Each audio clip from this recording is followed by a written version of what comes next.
हम शूद्र है। वर्ण व्यवस्था के हिसाब से ओबीसी, इस देश का ओबीसी जो है वो शूद्र है, क्योंकि वो ब्राह्मण नहीं है, वो क्षत्रिय नहीं है, वो वैश्य नहीं है। बाबा, अच्छा ये बाबा साहब का एहसान है, अगर लोग समझ जाए ओबीसी के लोग, तो इस देश में कुछ करना ही नहीं पड़ता। इतनी भयानक क्रांति आने वाली है इस देश में जिस दिन ओबीसी ये समझ जाएगा कि हम शूद्रों को बाबा साहब ने ओबीसी का दर्जा दिला के, विचारधारा से नहीं हटा, सिंबल से हट गया। बस खाली बहुजन समाज पार्टी का मेरे ऊपर सिंबल नहीं है, लेकिन मेरी विचारधारा बहुजन समाज पार्टी की बोलो, कांसीराम जी की बोलो, बाबा साहब की बोलो, ये जो विचारधारा इस देश में है, ये तो इतने जड़ों तक के है कि इसको कोई दुनिया में आने वाले 2000 साल में भी समाप्त नहीं कर। आप खुद कांग्रेस में हो? कांग्रेस में रहने के बाद भी बोल रहा हूँ, मेरे को पार्टी वार्टी से किसी से कोई लेना देना नहीं। मैं विचारधारा से चलता हूँ और विचारधारा के लिए काम करता हूँ। जो विचारधारा मेरे को अच्छी लगती है, मैं तो कुछ दिन बीजेपी में भी रहा, आरएसएस में भी रहा, हर जगह, बीएसपी में भी रहे, बीएसपी में भी रहा। कांग्रेस कभी भी बाबा साहब की विचारधारा को समझ नहीं पाई, ऐसा मेरा आरोप है। हाँ, बातचीत करते हैं कि कांग्रेस ये सब चीजें करके नौटंकी कर रही है। तब वो SC/ST आरक्षण का जब वर्गीकरण का मामला आया, तब कांग्रेस ने कोई आंदोलन नहीं किया।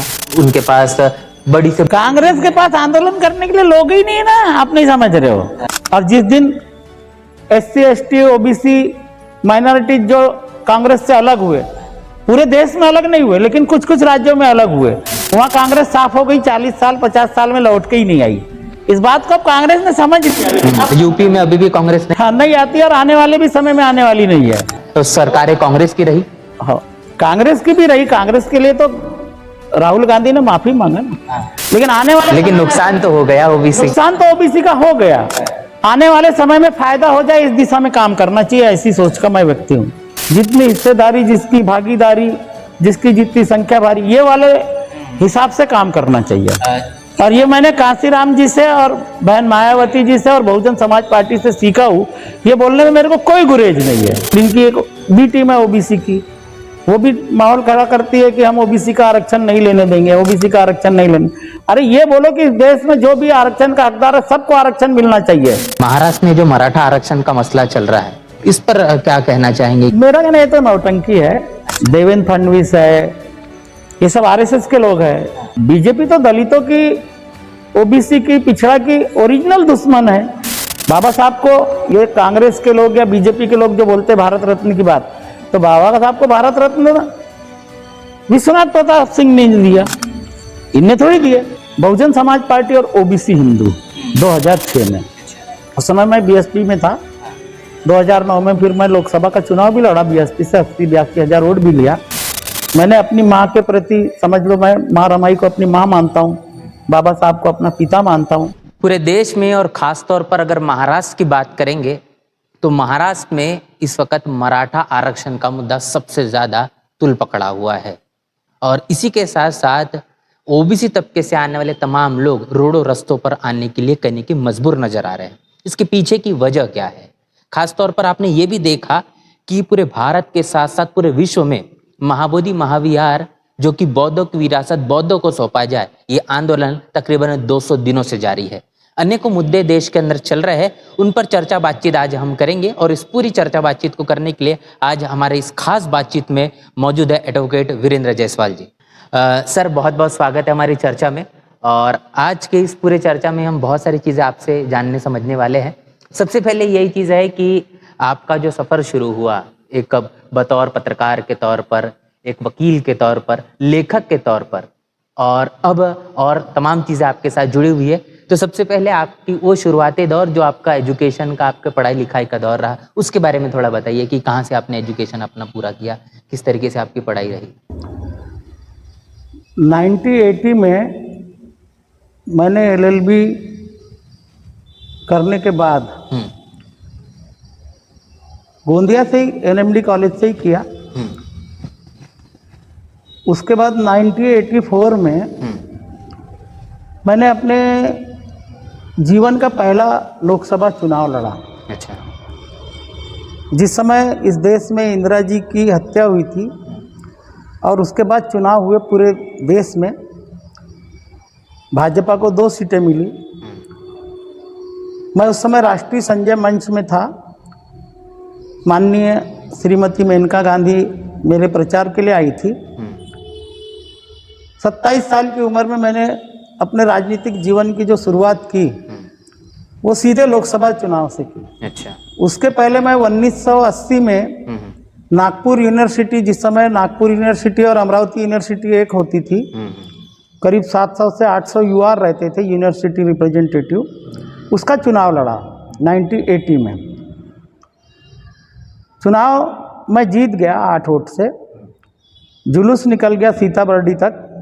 लेकिन उसके बाद काउंटिंग हॉल में जो सत्ताधीश लोग थे, उसमें विशेष नाम मैं बताना चाहूँगा स्वर्गीय डॉक्टर श्रीकांत जीचकर, उस समय इस महाराष्ट्र के सीएम अंतुले जी हुआ करते थे। उन्होंने रिकाउंटिंग करके मेरे को 2 वोट से हरवा दिया। आप 8 वोट से जीते, उसके बाद आपको हरवाया गया। के बाद रिकाउंटिंग करके अच्छा। मेरे को 2 वोट से चुनाव हरवा दिए। अंबादास मोहिते करके एक व्यक्ति था NSUI का, अच्छा। उसको विनिंग डिक्लेयर किया उनने। हम लोग पूरे फिर रिकाउंटिंग हॉल में पहुंचे, हमारे गैरहाजिरी में ही काउंटिंग हुई।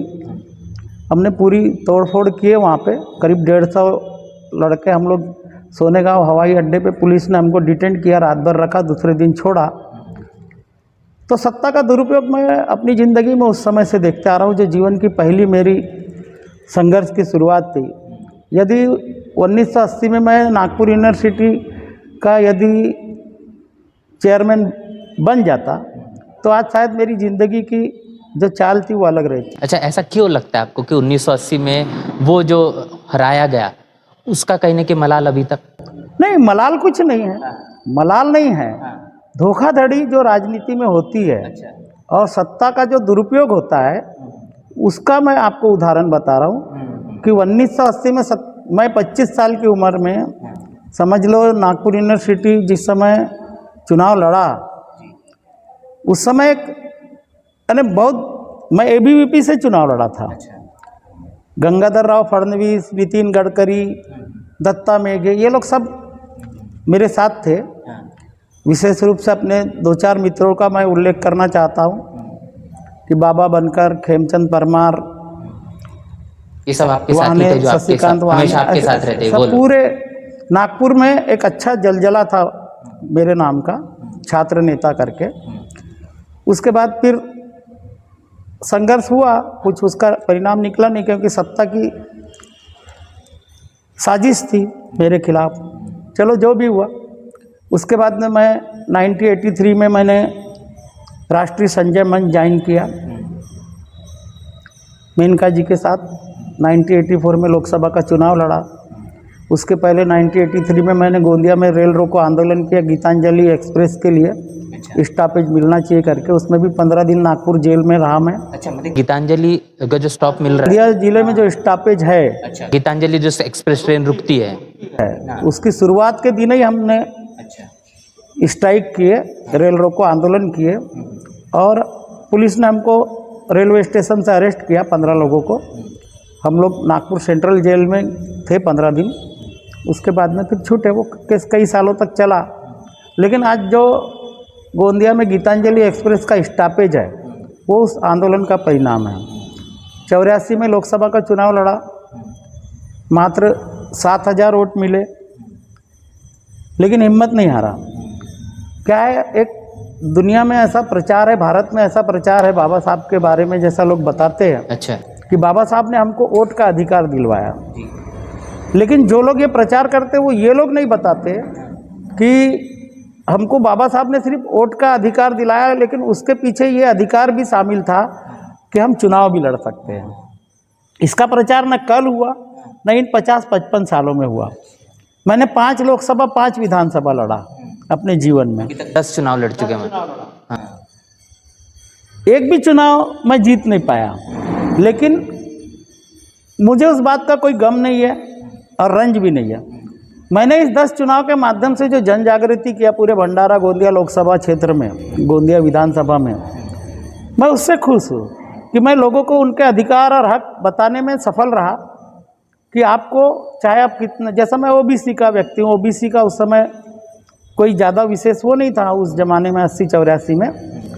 लेकिन जब मंडल कमंडल का इस देश में जो दौर शुरू हुआ, वीपी सिंह के ज़माने में जो ओबीसी आरक्षण की जब बात उठी, की बात जो उठी और मंडल आयोग जब लागू हुआ और उसके जवाब में जो बीजेपी ने कमंडल यात्रा निकाली और देश का पूरा माहौल खराब, हिंदू मुसलमान, उस समय से शुरू हुआ।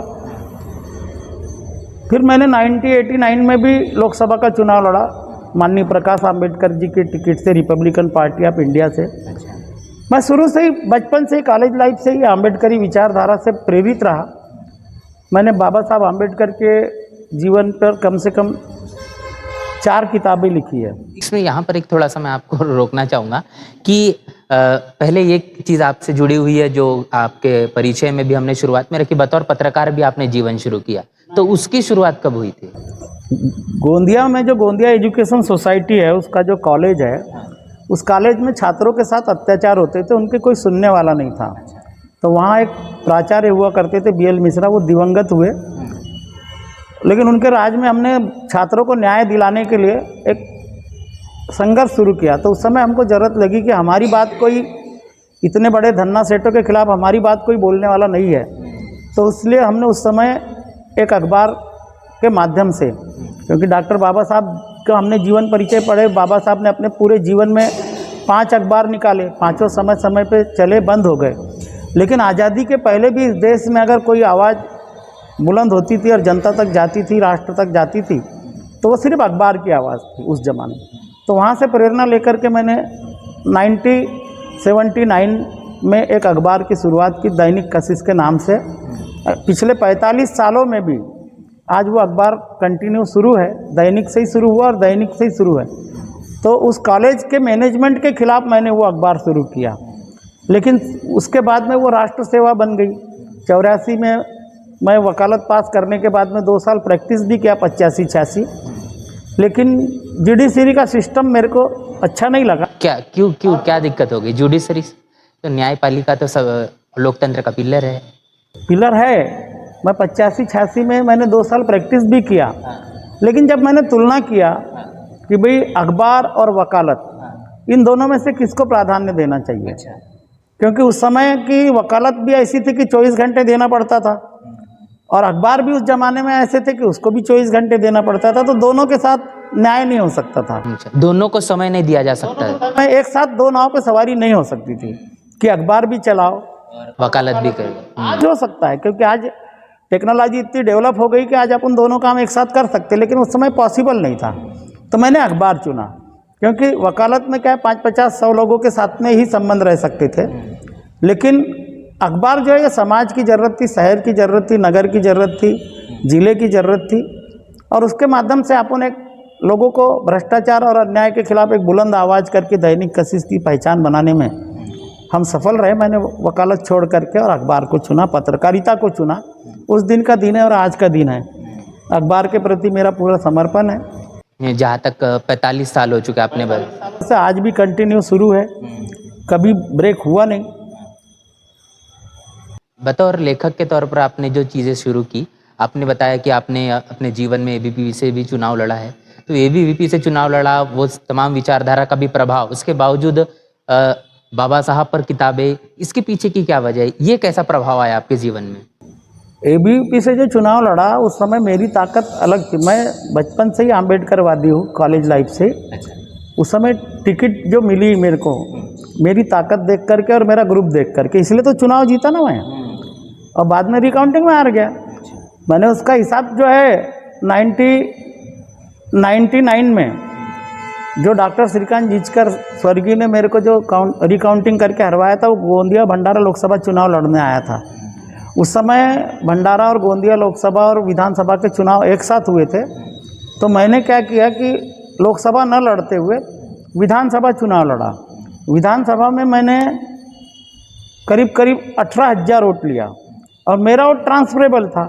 मेरे को लोकसभा में दूसरे को मदद करना था। तो मैंने श्रीकांत जिचकर के खिलाफ चुन्नीलाल भाऊ ठाकुर, जो भारतीय जनता पार्टी के उम्मीदवार, अच्छा, मैंने अपना खुला प्रचार किया कि भाई विधानसभा में मुझे वोट दो और लोकसभा में चुन्नीलाल ठाकुर को वोट दो, क्योंकि ये अपने जिले का आदमी है, भले किसी भी पार्टी का हो। और डॉक्टर श्रीकांत नागपुर से आया व्यक्ति है, तो नागपुर की पार्सल नागपुर वापस भेजो। और आपको आश्चर्य होगा कि डॉक्टर श्रीकांत जिचकर मात्र 3-3,500 वोटों से चुनाव हारा। और मेरा वो नागपुर यूनिवर्सिटी का बदला पूरा हो गया, राजनीतिक बदला, अच्छा। ऐसा मैं सोचता हूँ। तो मेरी सोच वहाँ तक हाँ, थी। हाँ, हाँ, 1989 में मैंने प्रकाश आंबेडकर की टिकट से चुनाव लड़ा लोकसभा का, आरपीआई से। और मेरे को बताने में ये खुशी है, भले ही आज मैं कांग्रेस का जनरल सेक्रेटरी हूँ गोंदिया जिले का, मेरी विचारधारा कांग्रेस से जुड़ी हुई रही हमेशा, लेकिन मेरे को एक बात की बहुत खुशी है कि 1989 का जो चुनाव लोकसभा का लड़ा मैंने आरपीआई से, और करीब 38,000 से 40,000 वोट मेरे को मिले, लेकिन पहली बार भंडारा गोंदिया लोकसभा चुनाव में कांग्रेस हार गई। बाबा साहब भी तो इसी लोकसभा से चुनाव लड़े।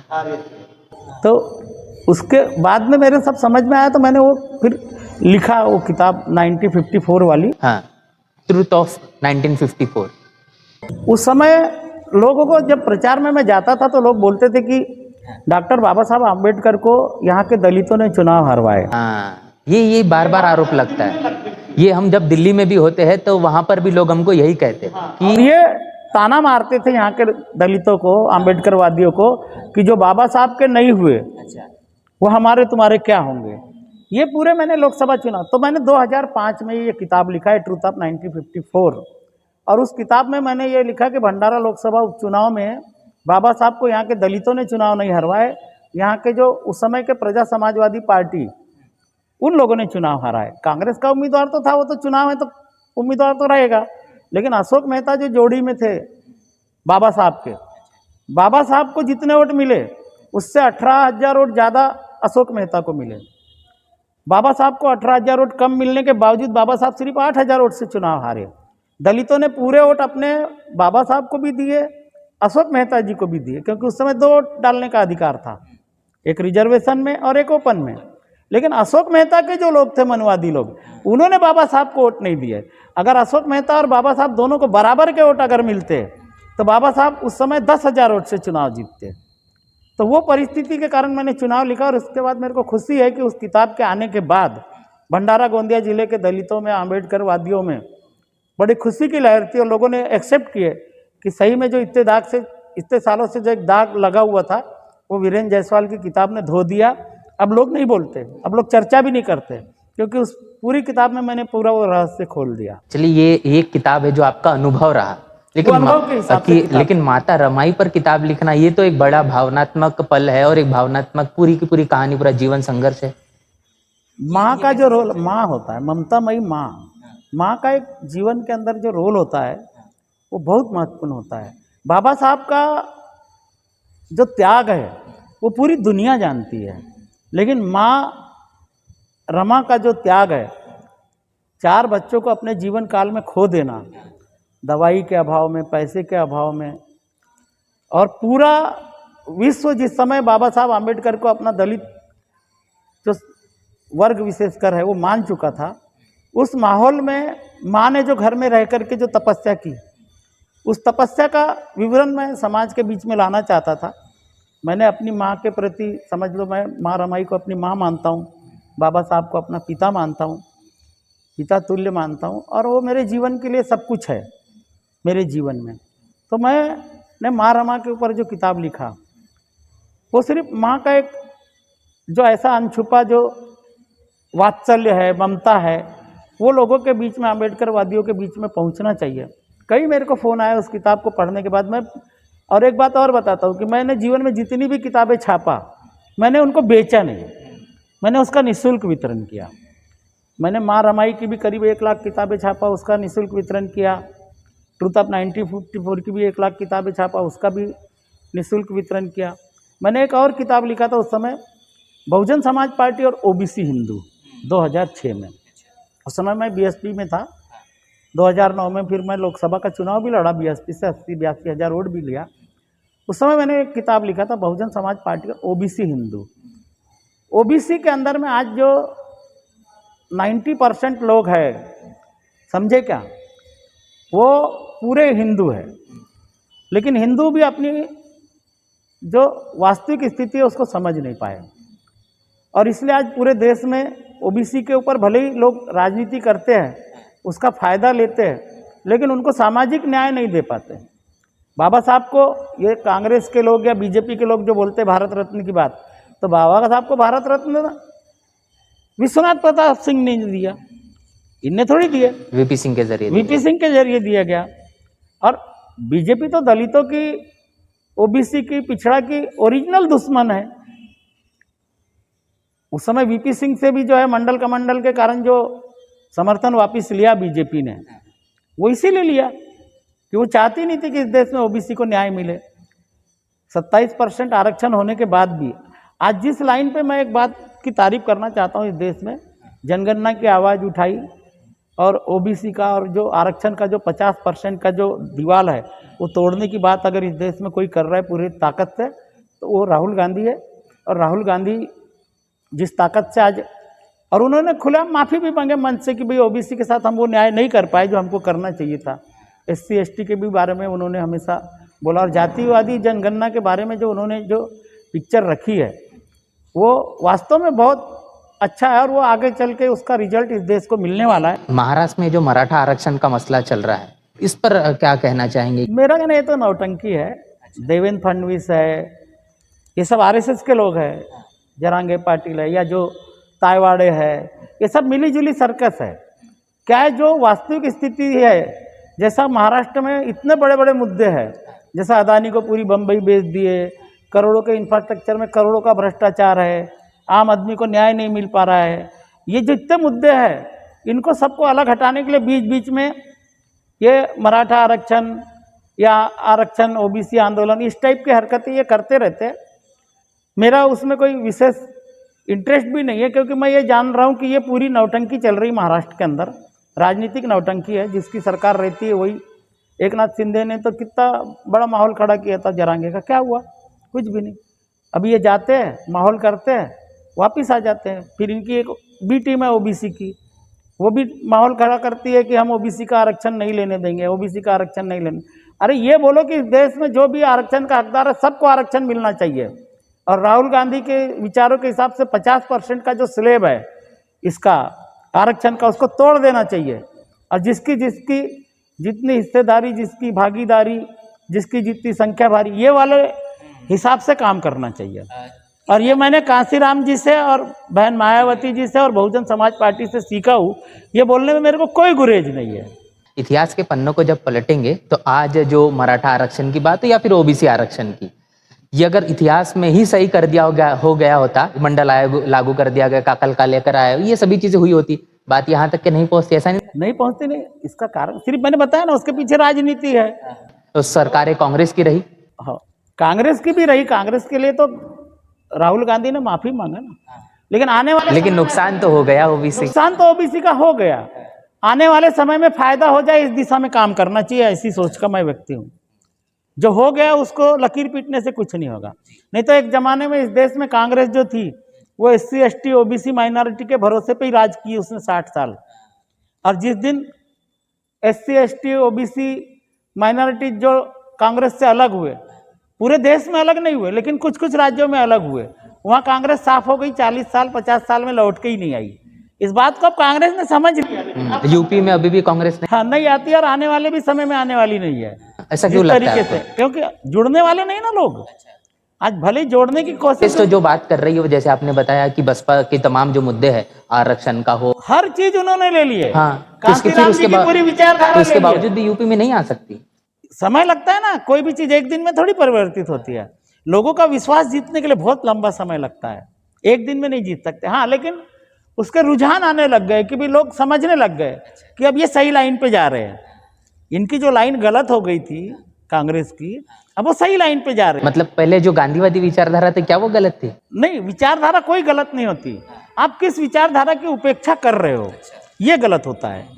आपकी विचारधारा अच्छी है, गांधी विचारधारा, अंबेडकर विचारधारा, सब अपनी अपनी विचारधारा है। और उसी के बीच में तो ये बीजेपी RSS की भी विचारधारा है ना, जो मनुवाद के हिसाब से काम करती है, जो मनुस्मृति को इस देश का संविधान बनाना चाहती है, जो संविधान को लागू न हो पाए इसके लिए पूरी ताकत झोंक देती है। लेकिन ये आरोप भी लगता है, अभी तमाम जो बहुजन आंदोलन में काम करना लोग हैं, हम काफी लोगों से बातचीत करते हैं कि कांग्रेस ये सब चीजें करके नौटंकी कर रही है। वो SC आरक्षण का जब वर्गीकरण का मामला आया तब कांग्रेस ने कोई आंदोलन नहीं किया, उनके पास बड़ी से कांग्रेस के पास आंदोलन करने के लिए लोग ही नहीं है ना, आप नहीं समझ रहे हो। लोग ही जो आंदोलन के लोग थे वो खत्म हो गए। तो उन्होंने चलिए न्यायिक तौर पर वो आवाज उठा सकते थे, उनके पास तो बड़ी टीम है सुप्रीम कोर्ट में। नहीं देखो, पुरानी मैं जो बोल रहा हूँ ना आपको बात, मैं खुद भुक्तभोगी हूँ। मैं अभी जितने भी जो नए डेवलपमेंट हो रहे हैं और जिस तरीके से अभी विचारधारा को वो लोग समझ पाए हैं, कांग्रेस कभी भी बाबा साहब की विचारधारा को समझ नहीं पाई, ऐसा मेरा आरोप है। हाँ, आरोप इसलिए बोल रहा हूँ, आप खुद कांग्रेस में हो। मैं कांग्रेस में रहने के बाद भी बोल रहा हूँ, मेरे को पार्टी वार्टी से किसी से कोई लेना देना नहीं। मैं विचारधारा से चलता हूँ और विचारधारा के लिए काम करता हूँ। जो विचारधारा मेरे को अच्छी लगती है, मैं तो कुछ दिन बीजेपी में भी रहा, RSS में भी रहा, हर जगह BSP में भी रहे, BSP में भी रहा, हर जगह का मेरे को अनुभव है। लेकिन मैं देखता हूँ कि वर्तमान समय में कौन मेरे बाबा साहब के आंदोलन को आगे ले जाने की पूरी ताकत से काम कर रहा है, इसलिए मैं उनके साथ हूँ। मेरे को जिस दिन लगेगा कि ये फिर से नालायक हो रहे, उस दिन मैं फिर नहीं रहूँगा साथ में। लेकिन जैसा मैं मेरे को एक्चुअली में बहुजन समाज पार्टी में जाने का इतना आनंद था और मैं अपने आप को इतना खुश महसूस करता था उस पार्टी में कि अब सही मेरे को एक सही मंजिल मिल गई काम करने की। लेकिन फिर उस समय जो अंदर का जो वातावरण था, मैं बोलना नहीं चाहता, लेकिन वो उसके कारण फिर मेरे को बाहर निकलना पड़ा और मैं निकला नहीं, खुद साजिश करके मेरे को हटाने की कोशिश होने वाली थी, ये मेरे को मालूम। अच्छा, आप अपने तरफ से जो है विचारधारा से नहीं हटा, सिंबल से हट गया। बस खाली बहुजन समाज पार्टी का मेरे ऊपर सिंबल नहीं है, लेकिन मेरी विचारधारा बहुजन समाज पार्टी की बोलो, कांसीराम जी की बोलो, बाबा साहब की बोलो, ये जो विचारधारा इस देश में है, ये तो इतने जड़ों तक के है कि इसको कोई दुनिया में आने वाले 2000 साल में भी समाप्त नहीं करता। आप OBC समाज से ताल्लुकात रखते हैं। देश में जब स्थिति हम देखते हैं OBC समाज की, उसका जो झुकाव है, वो झुकाव धर्म के और अधिकारों के तरफ कम नजर आता है। अधिकारों के लिए अभी भी वो उतना जागरूक नहीं। क्या होता है हमारे, मैं खुद OBC हूँ, मेरा खुद परिवार का जो वातावरण है वो धार्मिक है। मैं पाखंड भी बोल सकता हूँ, लेकिन मेरे अंदर इतनी औकात नहीं कि बाबा साहब के जैसे 22 प्रतिज्ञा दे करके मैं हिंदू धर्म को छोड़ दूँ। यानी ये मेरी औकात आज भी नहीं है। मेरी उम्र 69 ईयर्स है, मैं OBC हूँ, लेकिन जब मैं जिस परिवेश में रहता हूँ, मैंने OBC हिंदू का जो प्रयोग किया वो सिर्फ इसलिए किया क्योंकि बाबा साहब की विचारधारा, बाबा साहब ने बोले कि हिंदू धर्म में पैदा हुआ, पैदा होना मेरे बस की बात नहीं थी, लेकिन मैं मरूंगा नहीं। और अपने मरने के 52 दिन पहले उन्होंने हिंदू धर्म का त्याग किया और बौद्ध धर्म ग्रहण किया। तो बौद्ध धर्म के बारे में भी लोगों को गलतफहमी है। बौद्ध धर्म हिंदुस्तान में एक ऐसा धर्म है या धम्म है कि जो शक्कर की भांति दूध में रहता है, जिसका वजूद नहीं दिखता। शक्कर का वजूद दूध में जाने के बाद दिखता नहीं है, लेकिन उस दूध में मिठास आ जाती है। तो बौद्ध, जितने भी बौद्धिस्ट है पूरे भारत देश में या पूरे विश्व में, तो बौद्धिस्ट लोगों की 30-40 कंट्री है पूरे विश्व में, लेकिन हिंदुस्तान में जो है इनका जो दुरुपयोग होता है, मैं ऐसी सीधी भाषा में बोलता हूँ, दुरुपयोग होता है। कैसे होता है कि राजनीतिक तरीके से जो है, अगर जैसा मैं गोंदिया भंडारा लोकसभा चुनाव की बात बताता हूँ, गोंदिया भंडारा लोकसभा के अंदर में 4 लाख के ऊपर अम्बेडकरवादी मतदाता है। ओरिजिनल बोल रहा हूँ, क्योंकि SC तो दूसरे भी हमारे हिंदू समाज में भी है, खटीक है, ये है, जी बिल्कुल है, बहुत सारे अलग अलग जातियां, वाल्मीकि के मानने वाले, ऐसे बहुत सारी जातियां। ओरिजिनल 4 लाख है, लेकिन आज तक कभी किसी को 4 लाख वोट मिले ही नहीं। क्यों? और उनका उपयोग यही होता है कि भाई तुमको जो है चुनाव लड़ना है, ये बाबा साहब के जो वोट है ये भारतीय जनता पार्टी के कट्टर खिलाफ है। ये मैं पूरी ताकत से बोलता हूँ, ये वोट कभी बीजेपी को देते ही नहीं और न देंगे, क्योंकि RSS और बीजेपी की विचारधारा को जितने अच्छे तरीके से बौद्धिस्ट समझता है इस देश में, दूसरी कौम नहीं समझ पाई आज तक, मुसलमान भी नहीं समझ पाए। मुस्लिम को भी एक माना जाता है कि भाई RSS बीजेपी विरोधी विचारधारा के लोग हैं मुस्लिम, लेकिन उनके साथ बहुत अत्याचार हुए इस देश के अंदर और आज भी चालू है। बहुत गहरे लेवल तक जाके अत्याचार हुए। जो अत्याचार बौद्धिस्ट के साथ में नहीं हुए, कम हुए, नहीं हुए तो बोलना ठीक नहीं, कम हुए, उसकी तुलना में मुसलमानों के साथ ज़्यादा हुए। लेकिन उनकी यूनिटी और बौद्धिस्ट की यूनिटी, अम्बेडकरवादियों की यूनिटी में बहुत फर्क है। कैसे फर्क? क्या फर्क यह है कि जैसा हम इमीडिएट रिएक्ट करते हैं, रिएक्ट के बाद में उसको भूल जाते हैं। पीछा नहीं लेते उसका। फीडबैक नहीं होता हाँ, उसका। फीडबैक नहीं होता। अंबेडकर क्या है, ज्वालामुखी है, भड़ाक से भड़कता है और फिर शांत हो जाता है। मुस्लिम में कंटिन्यूटी है, अगर उसके ऊपर कोई अत्याचार हो रहा है, सहन तो करता नहीं कोई दुनिया में, लेकिन वो उसको ऑब्जर्व करता है और उसकी तोड़, उसका बदला लेने की या उसके प्रति अनास्था रखने की वो एक पूरी कोशिश कंटिन्यूएशन में 365 दिन करता है, जो हमारा समाज नहीं कर पाया आज तक। जैसा किसी भी दलित महिला के साथ में बोलो, युवती के साथ में बोलो, बच्चों के साथ में बोलो, स्टूडेंट के साथ में बोलो, अन्याय होता है इस देश में। कितने दिन हवा गर्म रहती है, कितने दिन, 4 दिन, 8 दिन, 15 दिन, बहुत ज़्यादा हमारे तुम्हारे जैसे लोगों ने खींचे तो महीना भर। उसके बाद ये जो कंटिन्यूटी विचारधारा की नहीं है, मैं ऐसा मानता हूँ। जैसे वो लोग हमेशा कलेक्ट होते हैं, हमेशा साथ में रहते हैं। बाबा साहब का इतना सिंपल चीज़ थी जिसको कोई समझ नहीं पाया इस देश में। इस देश में समझे आरएसएस वालों ने। बाबा साहब ने समता सैनिक दल बनाए थे तो वो अपने लोगों को यूनाइट करने के लिए। समता सैनिक दल का अगर कोई प्रारूप है तो आरएसएस है। उन लोगों ने बाबा साहब के वो समता सैनिक दल को पढ़ के अपनी दुकान लगा ली है, आरएसएस वालों ने, वो यूनाइटेड हो गए।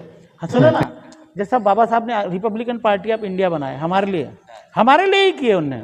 जैसा बाबा साहब का सोच था कि भी एक राजनीतिक दल होना चाहिए अपने लोगों के लिए, भारतीय रिपब्लिकन पार्टी बनाए। उसका प्रारूप लोगों ने सीख लिया, हम फेल हो गए। बाबा साहब ने अपने समाज को एकजुट करने के लिए भारतीय बौद्ध महासभा का एक उदाहरण दिया। ये 3 मेरे जीवन में ऐसी चीजें हैं, भारतीय बौद्ध महासभा, समता सैनिक दल और रिपब्लिकन पार्टी। ये तीनों चीजें आज पूरे भारत देश में पिक्चर से गायब है। ऐसा है, छोटे प्रमाण पे बोलो या इतने टुकड़े, व्यापक नहीं लग रहा, व्यापक नहीं हुआ। और इसको जोड़ने की दिशा में किसी ने काम नहीं किया। जिनकी जवाबदारी थी, मेरी जवाबदारी है, समझ लो मैं ओबीसी, मेरी जवाब, लेकिन जिनकी जवाबदारी थी उन लोगों ने नहीं किया। आज एक छोटी सी बात है, जैसा महाबोधि विहार के लिए आप और मैं लड़ रहे हैं, दिल से चाहते कि 200 दिन हो गए, एक मांग रहे, एक है ना। और नहीं तो अगर जैसा बोलते सम्राट अशोक के जमाने का अगर इतिहास पढ़ो, 84,000 विहार जिस देश में नष्ट करके हिंदुओं ने उस पर कब्जा किए। और आज भी अगर धरती को खोदो तो सिर्फ बुद्ध ही निकलता है, कहीं से विष्णु, शिव, ये पार्वती नहीं निकलते। लेकिन क्या है कि जिस लेवल पे जा करके संगठन को मजबूत करना था, बाबा साहब के विचारों को मजबूत करना था, बौद्धिस्ट बनने के लिए बुद्ध धर्म में जाना कोई जरूरी नहीं है, ऐसा मैं समझता हूँ। एक ओबीसी होने के नाते सिर्फ विचारधारा भी हमने अगर रखे उनकी तो भी बहुत है। समाज से हमारे यहाँ तो जड़ें इतनी गहरी है कि अगर हम जड़ें निकालने जाएंगे तो सिर्फ ऊपर की डालियाँ ही निकलती है, जड़ तो निकल ही नहीं सकती। मैं अपने ऊपर से ही बता रहा हूँ। मैं भी रोज़ सुबह पूजा पाठ करता हूँ, घर में परिवार में सब लोगों का एक माता पिता का संस्कार है शुरू से। मैं ये हमारे जो भगवान हनुमान जी है, मंदिर है मेरे ऑफिस के बाजू में। मेरी माँ 4 बहनें थी, उनका कोई भाई नहीं था। बचपन से बता रहा हूँ, जिस समय से हम पैदा हुए उस समय की बता रहा हूँ। तो हमारी माँ जो है, 4 बहनें थी, उनकी कोई भाई नहीं था। तो हमारी माँ भगवान हनुमान जी को राखी बांधती थी रक्षाबंधन के दिन। तो उस दिन से एक दिमाग में जो है कि मैं भगवान हनुमान को ज़्यादा, भगवान से ज़्यादा मैं मामा जी के रूप में देखता हूँ कि मेरी माँ ने जिसको राखी बांधी वो हमारा मामा हो गया हिंदू समाज के हिसाब से जी। तो भगवान के प्रति उतना भी प्रेम है। तो वो ओबीसी आदमी कर सकता है, दूसरा आदमी नहीं समझ सकता इस बात को। वो भावना में बहना अलग बात है और भावना को समझना अलग बात है। समाज में अगर रहना है, मंदिरों में तो पुजारी पूरे 24 घंटे रहते हैं। मंदिरों में पुजारी जो है, पुजारी का ही खेल है पूरा। लेकिन मैं बाबा साहब का आदमी हूँ, मैं गर्व से कहता हूँ कि मैंने भी 4 मंदिर बनाया हूँ। 4 मंदिर बना के मैंने औकात दिखाया। ओबीसी जो है एक्चुअली में शूद्र है। मैं तुम्हारे को स्पष्ट भाषा में बताता हूँ। बाबा साहब ने 1932 में नेशनल पार्लियामेंट में जाकर के ब्रिटेन में अपने को ओबीसी का दर्जा दिलाया। लेकिन ओबीसी नहीं मानता अपने आप। नहीं मत मानो ना, सुनो, मैं तो बोल रहा हूँ ओबीसी। अगर बाबा साहब ने ओबीसी शब्द नहीं लिखे रहते तो हम क्या रहते? हम शूद्र रहते। जो वर्ण व्यवस्था है, ब्राह्मण, क्षत्रिय, वैश्य और शूद्र। ओबीसी क्या है? ओबीसी शूद्र है। बाबा साहब ने हमारे को शूद्र से थोड़ा ऊपर उठा दिया, हमको ओबीसी बोले तो हमारे अंदर बड़ा मान स्वाभिमान आ गया कि हम स्वाभिमान आ गया कि हम ओबीसी है। Who is who? आप है कौन? ये तो अपनी मूल बात को पहचानो। आप हम शूद्र है। वर्ण व्यवस्था के हिसाब से ओबीसी, इस देश का ओबीसी जो है वो शूद्र है, क्योंकि वो ब्राह्मण नहीं है, वो क्षत्रिय नहीं है, वो वैश्य नहीं है। बाबा, अच्छा ये बाबा साहब का एहसान ही अगर लोग समझ जाए ओबीसी के लोग, तो इस देश में कुछ करना ही नहीं पड़ता। इतनी भयानक क्रांति आने वाली है इस देश में जिस दिन ओबीसी ये समझ जाएगा कि हम शूद्रों को, बाबा साहब ने ओबीसी का दर्जा दिला के शूद्रों से थोड़ा सा ऊपर कर दिया। लेकिन ओबीसी तो कहे सब कुछ SC ST के लिए की। जाने दो ना, मैं क्या बोलता हूँ, देखो हर चीज समय के साथ होती है, और समय आज जिस तरीके से परिवर्तित हो रहा है लोग समझ रहे हैं। सोशल मीडिया का जमाना है, बहुत जल्दी बात सर्कुलेट हो जाती है, अच्छी बात पे भी बहस होती है, बुरी बात पे भी बहस होती है। आज तो हर घर में न्यूज़ चैनल है, जो हमको क्या ये गोदी मीडिया जो चिल्लाते हैं, कोई गरज नहीं है। आज हर घर में चैनल है, आज हर घर में जो है ये कैमरे, हर घर में मोबाइल है। पहले जो बातें छुप जाती थी अब नहीं छुपती, है कि नहीं? जैसे अमित शाह को वहाँ पंजाब में बाढ़ में, अपना वो आसाम में, कहाँ, जम्मू कश्मीर में बाढ़ में देखने गया वो, तो उसको भगाए लोगों ने वहाँ से। तो सिर्फ ये कमाल है हमारा तुम्हारा, नहीं तो कहाँ सोशल मीडिया का कमाल, सोशल मीडिया का कमाल है। अब कोई बातें छुपती नहीं है, पहले बहुत छुप जाती थी कि रात में जो है मटन मांस खा के सवेरे ब्राह्मण आरती पूजा करते देखता था। अब सब मालूम हो जाता है सबको कि इस देश में 74% से ज़्यादा लोग नॉनवेज खाते हैं, है ना, और उसमें इनकी संख्या कितनी और हमारी संख्या कितनी। अच्छा, ये लोग समझ गए, पहले नहीं समझ पाते थे। तो जागरूकता तो है ही ना, नहीं है ऐसा थोड़ी है।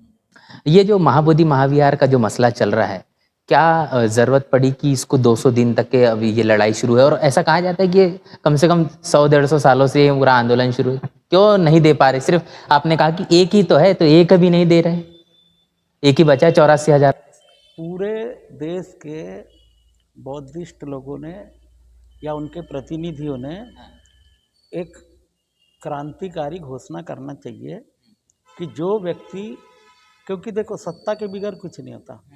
साधु संतों ने सत्ता को समझ लिए तो वो सत्ता में आ गए, हम लोग नहीं समझ पाए। जैसे साधु संत सत्ता में आ गए ना। योगी जी क्या है, ऐसे कई जितने, अरे देखो नाम लेने की जरूरत नहीं, बहुत सारे उनके समझ में आ गए सत्ता ही सब कुछ है।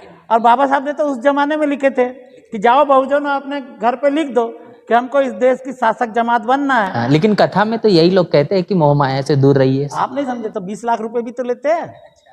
जैसा अभी मोरारी बापू आए हैं यहाँ पे यवतमाल में, नया कल से चालू हुआ है, फ्री में आ गए क्या, लाखों करोड़ों लेंगे और बताएंगे पब्लिक को कि भैया ये मोह माया में कुछ नहीं रखा है ना, सब छोड़ दो, हमको दे दो। अच्छा। तो ये तो सब पूरी दुनिया पहचान गई है, जान गई। लेकिन हमारे लिए तकलीफ कैसी कि हमको समाज में रहना है, समाज से बाहर रहने की कल्पना ना उस समय कोई कर सकता था ना आज कोई कर सकता है। अब महाबोधि विहार पर बड़ी अच्छी बात करें। महाबोधि विहार पर मेरा एक ही है कि एक क्रांतिकारी निर्णय पूरे देश में होना चाहिए कि जो भी व्यक्ति हमारे महाबोधि विहार के बारे में हमारा समर्थन करेगा या हमको दिलाने के लिए पहल करेगा, हमारा समाज हम सब कुछ देने लायक है, लेकिन बाबा साहब ने हमको जो वोट का अधिकार दिया है वो वोट हम उसके बदले में आपको देंगे। जब तक ये क्रांति नहीं होगी तब तक मेरे को नहीं लगता कि इस देश में हमको महाबोधि विहार मिलेगा, क्योंकि हम लोग बुद्ध वाले लोग हैं, शांति अहिंसा वाले लोग हैं। हमको इनके जैसा जाके राम मंदिर में जाके कार सेवा तो करने वाले नहीं है, तोड़ फोड़ तो करने वाले नहीं है। हमारे बीच में विभाजन का शब्द ही नहीं है, हमारे यहाँ तो एकता का शब्द है, जो एकता का शब्द है। और उस लाइन से अगर हमको आगे बढ़ना है तो एक प्रयोग ये करना चाहिए, ऐसी मेरी सलाह है, गलत भी हो सकती है लेकिन एक सलाह है कि देश में जो आंदोलन हो रहा है इस आंदोलन का एक नया रूप देना चाहिए। अभी जैसे उदाहरण के लिए अभी बिहार में चुनाव है, बिहार के जितने बौद्धिस्ट है उनने मत से या बौद्धि विहार से ही घोषणा कर देना चाहिए कि जो भी व्यक्ति, दो ही है दुकानदारी, महागठबंधन और एनडीए, जो भी हमारे बोधि विहार का हमारे समाज को हमारे धर्म को देगा या देने की घोषणा ही कर देगा अपने चुनाव में, हम एक तरफा उसको मतदान करेंगे। कल देखो फाइनल हो जाता है, कुछ करने की गरज नहीं है। ये बोलेगा कौन? यहाँ शुरुआत तो करना पड़ेगा किसी ना किसी को। जो लोग वहाँ आंदोलन कर रहे हैं या पूरे देश में मेरे जैसे विचारधारा के जो मानने वाले लोग हैं, जो चाहते हैं, मैं तो ओबीसी होने के बाद भी बोलता हूँ कि महाबोधि विहार जो है बौद्धिस्ट को मिलना चाहिए। तो ऐसे हजारों करोड़ों लोग हैं इस देश में जो चाहते हैं कि महाबोधि विहार बौद्धिस्ट को मिलना चाहिए। एक तो हो पूरे भारत देश में हमारा, हमारा अपना कहने वाला, जहां पर हम पूरे के पूरे बीटीएमसी पूरी में आजादी के बहुत साथ में बौद्धिस्ट का गाना गा सकते हैं, है कि नहीं? वो भी नहीं है हमारे पास, और है लेकिन हम लाने की कोशिश में कहीं ना कहीं थोड़ा सा कम पड़ रहे हैं। तो ये चांस है, अभी अक्टूबर नवंबर में चुनाव है बिहार में, करो घोषणा कि जो हमारा महाबोधि बिहार दिलाएगा बिहार की सत्ता में आने के बाद, हम उसको एक तरफा मतदान करेंगे, विषय खत्म, क्रांति हो जाएगी पूरे देश में। लंबी चर्चा आज हमने पूरी इस मुद्दे पर की है जो अब तक आपने सुनी है। पूरे बातचीत को लेकर, पूरी चर्चा को लेकर आप क्या सोच रहे हैं, आपकी राय हमें कमेंट बॉक्स में लिखकर जरूर बताएं। बने रहे नेशनल चौपाल के साथ, मिलते नए वीडियो में, तब तक के लिए जय भीम, जय भारत। बहुजन समाज की हर खबर पाने के लिए चैनल को सब्सक्राइब करें, लाइक करें, शेयर करें। नेशनल चौपाल को बचाने के लिए ज्वाइन बटन क्लिक करके चैनल की सदस्यता लें और चैनल को आर्थिक मदद करें।